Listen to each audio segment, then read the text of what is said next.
Bismillahir Rahmanir Rahim. Welcome back to my channel. সবাইকে স্বাগত জানিয়ে আজকের ক্লাসটি শুরু করছি।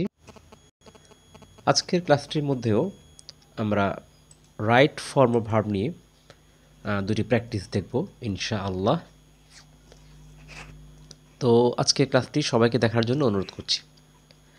আর এই ক্লাসটি দেখার পূর্বে কিছু প্রয়োজনীয় সংখ্যক ক্লাস রয়েছে, অর্থাৎ রাইট ফর্ম ভার্ব টপিকটিকে আরও ভালো করে বোঝার জন্যে পূর্বে কিছু ক্লাস আরও আপলোড করা হয়েছিল। তো সেই ক্লাসগুলো ধারাবাহিক দেখে আসলে ভালো হয়, কেমন? সেই ক্লাসগুলোর লিঙ্ক ইনশাআল্লাহ আমি সব দিয়ে দেব ডিসক্রিপশন বক্সে, সেখান থেকে প্রিয় শিক্ষার্থীরা তোমরা দেখে আসতে পারো। তো আমরা আজকে শুরু করছি। তো প্রথমে একটা প্যাসেজ দেয়া থাকে।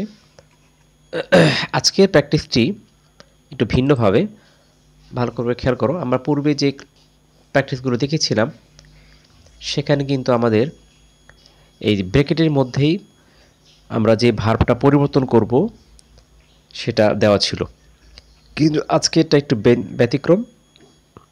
এখানে আমাদের ভার্বগুলোকে উপরে বক্স আকারে দেওয়া থাকবে, ঠিক এভাবে, কেমন? এখন আমরা যেটাকে প্রয়োজন সেই ভার্বটা নিয়ে আমরা কাজ করব, ওকে? তো এই জন্য এই প্যাসেজটা প্রথমে একবার পড়ে নিতে হবে। প্রিয় শিক্ষার্থীরা, তোমরা ভালো করে আগে প্যাসেজটা একবার ভালো করে পড়ে নেবে, কেমন? তো আমি পড়ছি না, আমি সরাসরি সমাধানে যাচ্ছি। দেখো, খেয়াল করো।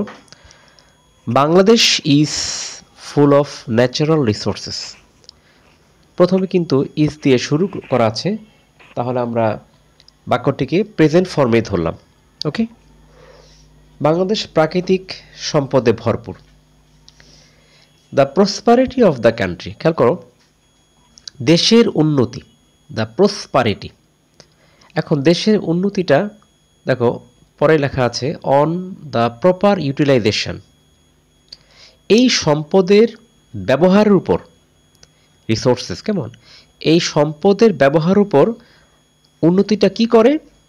আমরা যদি ভালো করে একটু খেয়াল করি, সবগুলো আমাদের উপরে যে অপশানগুলো দেওয়া আছে তা আমরা যদি একটু মনোযোগ দিই, তাহলে আমরা বুঝতে পারবো যে দেশের উন্নতি নির্ভর করে। এই দেখো, এখানে একটি ওয়ার্ড দেওয়া রয়েছে ডিপেন্ড। খেয়াল করেছো তোমরা? ডিপেন্ড, অর্থাৎ দেশের উন্নতি নির্ভর করে এই সম্পদের যথাযথ ব্যবহার উপর। আবার আমরা একটা জিনিস শিখেছিলাম যে যখনই আমাদের ভার্ব প্রেজেন্ট ফর্মে থাকবে এবং আমাদের সাবজেক্টটি থার্ড পারসন সিঙ্গুলার হবে, তখন কি করতে হবে? ভার্বের শেষে এস বা ইএস যোগ করতে হবে। তাহলে আমাদের প্রথম উত্তরটা হবে ডিপেন্ডস। আশা করি তোমরা কিছুটা বুঝতে পেরেছো, কেমন? এবার দেখো, we should not dash a lazy life. আমরা জানি এই যে মোডাল অক্সিলারি ভার্ব যেগুলো can, could, may, might, shall, should ইত্যাদি মোডাল অক্সিলারি ভার্বগুলো, এগুলোর পরে সর্বদা কিন্তু ভার্বের বেস ফর্ম বসে, অর্থাৎ একেবারে মূল ফর্ম যেটা, কেমন? কোনো অ্যাডজেক্টিভ হবে না, কোনো পাস্ট টেন্স হবে না, কোনো আইএনজি যুক্ত হবে না, ওকে? তাহলে দেখো, আমাদের উচিত না, we should not dash a lazy life, একটা অলস জীবনযাপন করা আমাদের উচিত না। তাহলে আমরা লিড বলতে পারি। এই যেখানে দেখো দেওয়া আছে, এই যে লিড, জীবনযাপন করা।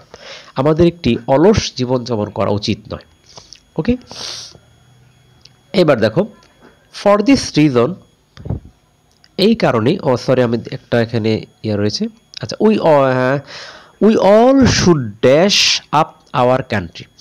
তো আমাদের সবার উচিত আমাদের দেশটাকে কি করা? দেখো এখানে কিন্তু একটা আপ রয়েছে, প্রিপোজিশন। যাই হোক, এখন যখন এগুলো বসবে, আমরা দেখো অর্থটা কি দাঁড়াচ্ছে এখানে, we all should dash up our country. দেশটাকে আমাদের কি করা উচিত? দেশটাকে দেখো, এই যে বিল্ড আপ। আমরা যদি বলি বিল্ড আপ মানে নির্মাণ করা, তাহলে দেশটাকে আমাদের নির্মাণ করা উচিত। তাহলে সি নাম্বার আমাদের উত্তরটি হবে বিল্ড। এই কারণে, for this reason, we have to dash hard, অর্থাৎ আমাদের কি করতে হবে, আমাদেরকে কিন্তু কঠোর পরিশ্রম করতে হবে। উই হ্যাভ টু, আমরা এটা কিন্তু শিখেছিলাম প্রথম যে ক্লাসটির মধ্যে, যে হ্যাভ টু, হ্যাজ টু এগুলো ব্যবহৃত হবে কোথায়, যখন কোনো কাজ করতেই হবে, কেমন, যখন কোনো কাজ করতেই হবে, হ্যাঁ, তখন বাধ্যবাধকতা বোঝাবে, তখন কিন্তু হ্যাভ টু ব্যবহৃত হবে, এবং হ্যাভ টুর পরে কিন্তু ভার্বের বেস ফর্ম বসবে। তাহলে আমাদের ডি নাম্বার আনসারটি হবে have to work. We have to work hard, আমাদেরকে কঠোর পরিশ্রম করতে হবে। ওকে, আচ্ছা, তারপর দেখো নো নেশন ক্যান প্রসপার, কোনো জাতি উন্নতি করতে পারে না উইদাউট ইন্ডাস্ট্রি। ওকে, আচ্ছা, ইট শুড বি, একটু খেয়াল করো, এখানে কিন্তু কথাটা প্যাসিভ ভয়েসে আসছে। আমরা শিখেছিলাম যে প্যাসিভ ভয়েসে বিভাব দেওয়া থাকবে এবং তারপরে একটি আমাদের ভার্বের পাস্ট পার্টিসিপল ফর্ম ব্যবহার করতে হবে। তাহলে আমাদের সকল কি করতে হবে, সকলকে মনে রাখতে হবে। দেখো রিমেম্বার, এখানে কি ওয়ার্ড দেওয়া রয়েছে রিমেম্বার, কেমন, রিমেম্বার। তাহলে আমরা জানি বিভাব দেওয়া আছে এবং তারপরে ভার্বের পাস্ট পার্টিসিপল ফর্ম লাগবে। তাহলে আমাদের ই নাম্বার আনসারটি হবে remembered. Okay, it should be remembered that industry the কি টু সাকসেস। গেল, আচ্ছা, if we dash days away, যদি আমরা দিনগুলো কি করি, যদি আমরা দিনগুলো মানে দেখো একটু খেয়াল করো, যদি আমরা দিনগুলো অলসভাবে কেটে নষ্ট, এই দেখো এখানে একটা শব্দ আছে আইডল, তাহলে এখানে আমাদের শব্দটা হবে idol. If we idle days away, আমরা যদি দিনগুলোকে মানে অলসভাবে নষ্ট করে দিই তাহলে কি হবে, হ্যাঁ, আমরা পেছনে পড়ে থাকবো। খেয়াল করো, আমি কিন্তু কথাটা কীভাবে বললাম, যদি আমরা অলস দিন যাপন করি আমরা পেছনে ফিরে আমরা পেছনে মানে থাকবো। তাহলে আমাদের এই কথার কিন্তু ফিউচারে এসেছে। হ্যাঁ, দেখো এখানে এক শব্দ দেওয়া রয়েছে ল্যাগ, ল্যাগ মানে পশ্চাতে পড়ে থাকা। যেহেতু আমাদের এটা ফিউচার ফর্মে আসবে, আমরা শিখেছিলাম যে ফিউচার ফর্মে আসলেই আমাদের একটি উইল ব্যবহার করতে হবে। তাহলে আমাদের জি নাম্বার আনসারটি হবে will lag behind. The Nations that, দেখো এখানে সাবজেক্ট কিন্তু আমাদের বহু বচন রয়েছে, দ্য নেশনস, ওই সব জাতিরা যারা কি করে পরিশ্রমী হয়। দেখো এখানে একটা বি দেওয়া রয়েছে, তো আমরা জানি বি মানেই হচ্ছে এম হতে পারে, ইজ হতে পারে, আর হতে পারে। তাহলে এখানে যেহেতু জাতিরা বুঝিয়েছে তাহলে এখানে উত্তরটি হবে আমাদের আর, অর্থাৎ the Nations that R industrious, যারা খুব পরিশ্রমী, হ্যাঁ, তারা কি হয়, তারা দেখো কি বলতে পারে, দেখো এই যে রিচ আছে এখানে, দ্য পিনাকল অফ ডেভেলপমেন্ট, হ্যাঁ, যে উন্নতির যে শিখরে আছে, উন্নতির যে চরম যে মাত্রা রয়েছে, পিনাকল কি করে তারা পৌঁছতে পারে। তাহলে এখানে একটি পারা শব্দ বাইরে থেকে আমাদের আসছে, আমরা এখানে ইউজ করতে পারি ক্যান রিচ। ওকে, আর সবার শেষে কি হবে, সুতরাং উই শুড ড্যাশ দেম, আমাদের তাদের কি করা উচিত, এই দেখো একটা শব্দ এখানে দেওয়া রয়েছে, এই যে ফলো, হ্যাঁ, ফলো, অনুসরণ করা। তো সুতরাং আমাদের উচিত তাদেরকে ফলো করা। তো আমরা জানি শুডের পরে ভার্বে বেস ফর্মে লাগবে, তো আমরা এখানে ফলোই ব্যবহার করব। তাহলে উত্তরটি বসলো ফলো। আশা করি তোমরা কিছুটা ধারণা পেয়েছো। আমরা এবার পরবর্তী প্র্যাকটিসে যাচ্ছি। তোমরা ভালো করে প্যাসেজটাকে একবার পড়ে নেবে। আমি স্ক্রিনটি একটু বড় করে দিচ্ছি, কেমন, মনোযোগ দিয়ে প্যাসেজটা একবার পড়ে নেবে, কেমন। আমি তোমাদের প্যাসেজটা পড়াচ্ছি না, আমরা সরাসরি আনসারে চলে যাচ্ছি।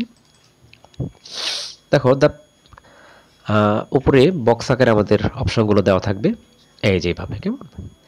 যারা এসএসসি পরীক্ষার্থী রয়েছে তোমাদের কিন্তু এইভাবে আসবে, তোমাদের ওয়ার্ডগুলো এই উপরে অপশানগুলো বক্স আকারে দেওয়া থাকবে, আমাদের এখান থেকে বাছাই করতে হবে। দেখো এই প্রভাব গোস দ্যাট, প্রবাদে কি আছে, a man without an aim, যার কোনো লক্ষ্য নাই, হ্যাঁ, is a ship without rudder, সে একটা মানে মাঝিসা নৌকার মতো, কেমন, যেমন তার কোনো বৈঠা নেই, হ্যাঁ, এরকম লক্ষ্য ছাড়া এরকম। তারপর দেখো কি বলেছে, লাইকওয়াইজ, ঠিক এইভাবে কি, এ ম্যান, একজন মানুষ, যার কোনো লক্ষ্য উইদাউট অ্যান এইম, খেয়াল করো প্রথমটা কি আছে, ক্যান নট রিচ হিজ গোল। এখানে কিন্তু কথাটা নেগেটিভ সেন্সে ব্যবহৃত হলো, যে জীবনে কোনো তার লক্ষ্য নেই, হ্যাঁ, সে কী করে, মানে সে তার জীবনের যে উদ্দেশ্য গোল, সে লক্ষ্যে পৌঁছতে পারে না। এখানে উপরে আমাদের অপশান দেওয়া ছিল রিচ, আমরা সেখান থেকে আনলাম ক্যান নট রিচ। ওকে, তো উত্তরটি আমাদের নাম্বারে হলো can not reach his goal. এবার দেখো he dash in his way of life, সে তার জীবনে কী করে, খেয়াল করো, স্টাম্বলস মানে হোঁচট খায়, সে বাধাপ্রাপ্ত হয়। আমরা শিখেছিলাম যে যখনই সাবজেক্ট থার্ড পারসন সিঙ্গুলার হবে তো ভার্বের শেষে এস বা ইএস যোগ করতে হবে। যেহেতু আমাদের সাবজেক্টটি হলো এখানে হি, তাহলে আমরা এখানে এই স্টাম্বলস থেকে আনলাম স্টাম্বলস। সে হোঁচট খায়, জীবনে বাধাপ্রাপ্ত হয়। সুতরাং every man should dash a definite aim. সুতরাং প্রত্যেকেরই একটা নির্দিষ্ট এইম, লক্ষ্য কি করতে হবে, থাকতে হবে। দেখো এখানে একটা অর্থ রয়েছে হ্যাভ মানে থাকা।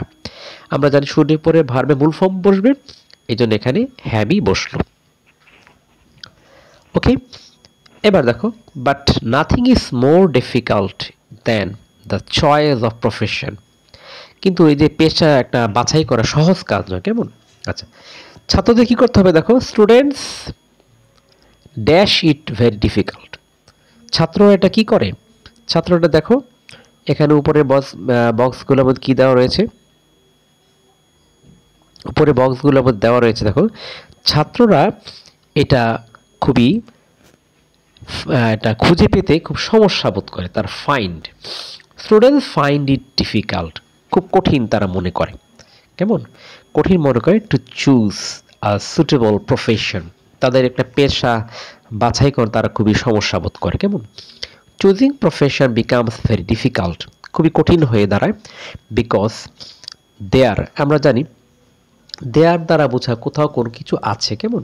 তাহলে দেখো many paths and courses open to them, মানে তাদের সামনে অনেক পথ খোলা রয়েছে। তাহলে কোথাও কোনো কিছু আছে বলতে দেয়ার ব্যবহৃত হয়।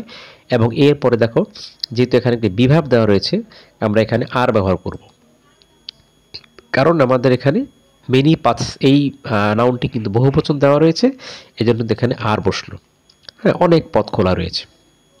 এরপর দেখো they should dash their aim, তারা তাদের লক্ষ্যটা কি করা উচিত, ফিক্স নির্ধারণ করা। একটা ওয়ার্ড রয়েছে ফিক্স, নির্ধারণ করা, কেমন? তারা তাদের লক্ষ্যটা নির্ধারণ করা উচিত অ্যাকর্ডিং টু দ্য অ্যাবিলিটিস, তাদের যেই ক্ষমতা অনুযায়ী, কেমন? দে আর ড্যাশ উইথ। এখানে খেয়াল করো, এখানে কিন্তু বিভাব অলরেডি একটা দেওয়া রয়েছে, আর আমাদের এখানে শব্দটা অ্যাডজেক্টিভ ইউজ করতে হবে। এই যেখানে শব্দ দেওয়া রয়েছে একটা এন্ডাও, তাদের যার যার যে ক্ষমতা রয়েছে, হ্যাঁ সেই মোতাবেক এন্ডাউট। কারণ আমরা জানি এই বিভাগগুলোর পরে কিন্তু অ্যাডজেক্টিভ ফর্ম ব্যবহার করতে হয়, কাজে এখানে আমরা এই আর দেওয়া ছিল, কাজে এন্ডকে আমরা এন্ড আউট করে দিলাম। All the dash the same abilities, খেয়াল করো প্রত্যেকের কিন্তু একই রকম মানে ক্ষমতা, হ্যাঁ একই ক্ষমতা কি করে না, ডু নট পজেস। এই কথাটা কিন্তু নেগেটিভ ফর্মে আসলো, এখানে শব্দ দেওয়া রয়েছে পজেস, অধিকারে থাকা, আমরা জানি। এখন কথা নেগেটিভ আসলো যে সবার কিন্তু একই রকম ক্ষমতা থাকে না, অল বহুবচন, এই জন্য আমাদের ব্যবহার করা হলো do not pauses the same abilities and aptitude. Okay, students May dash their teachers, ছাত্ররা কি করতে পারে, দেখো একটা শব্দ রয়েছে এখানে কনসাল্ট, এই দেখো কনসাল্ট, কেমন পরামর্শ করতে পারে, ছাত্ররা পরামর্শ করতে পারে তাদের শিক্ষকদের সাথে। তাহলে এখানে আমাদের কথাটি হলো কনসাল্ট, কারণ আমরা জানি মেয়ের পরে ভার্বে মূল ফর্মই বসবে, এই জন্য কনসাল্ট বসলো। তারা তাদের টিচারদের সাথে পরামর্শ করতে পারে, যারা কি who are able to dash their ability. আমরা জানি টু এর পরে ভার্বে মূল ফর্ম বসবে, এই জন্য এখানে সবার শেষে বসলো এভালুয়েট, যারা মূল্যায়ন করতে পারে তাদের কি ক্ষমতা। কেমন? তো আশা করি তোমরা কিছুটা বুঝতে পেরেছো। তোমরা ভিডিওটা যদি একটু থেমে থেমে দেখো, হ্যাঁ, এবং পূর্বের ক্লাসগুলো দেখো, তাহলে আশা করি তোমরা ইনশাল্লাহ অনেকটাই বুঝতে পারবে। তো ক্লাসটি এতক্ষণ দেখার জন্য সবাইকে ধন্যবাদ জানাচ্ছি, আর ভালো লাগলে লাইক কমেন্ট শেয়ার আশা করছি। আজকের মতো এখানেই, দেখা হবে অন্য কোনো ক্লাসে। আল্লাহ হাফেজ।